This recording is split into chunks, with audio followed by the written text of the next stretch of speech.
validé pleinement par les autorités, même si on a des études qui montrent clairement que de réaliser des dépistages à grande échelle sur des populations sélectionnées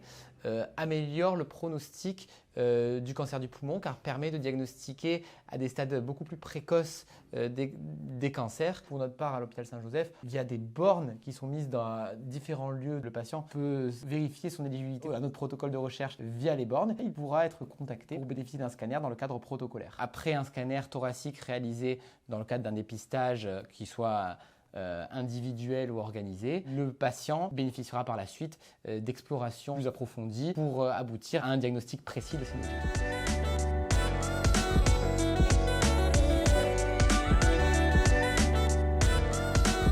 Alors l'avantage de la navigation virtuelle, c'est un outil qui nous permet de pouvoir nous repérer. Vraiment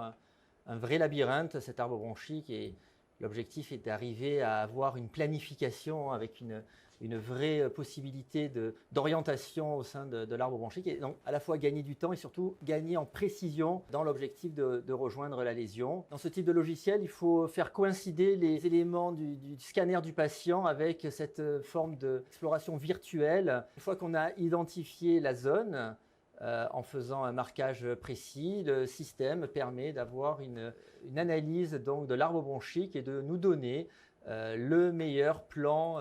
d'accès à cette lésion, et d'avoir après une possibilité de la rejoindre de manière plus simple et surtout de gagner du temps. Cette navigation virtuelle est un vrai outil d'aide à la fois de l'exploration de la bronche, mais aussi de la performance diagnostique, de l'exploration des opacités.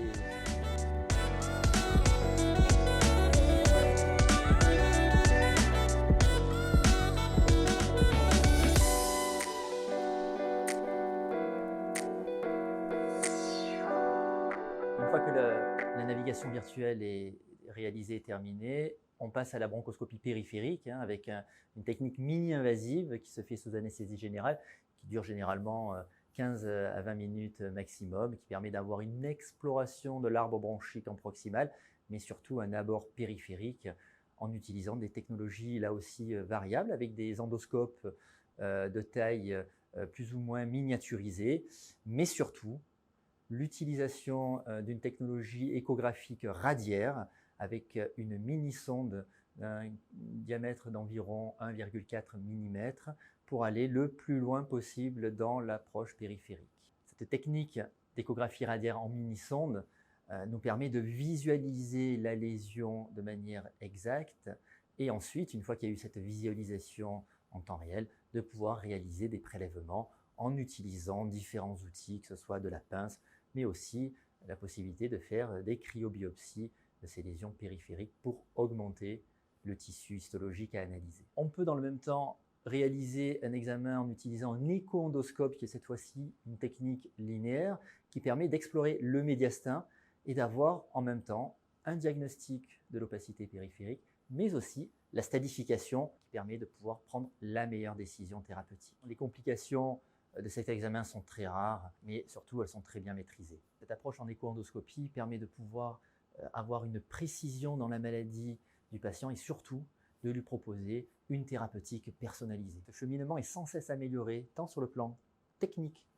que clinique, afin d'avoir une vision commune pour une meilleure prise en charge du patient et surtout réduire son temps d'accès au traitement. Après cette séquence interventionnelle au sein de nos centres, dans le bloc opératoire, nous allons après discuter de cas cliniques du patient en réunion de concertation pluridisciplinaire afin de proposer au patient la meilleure approche précise.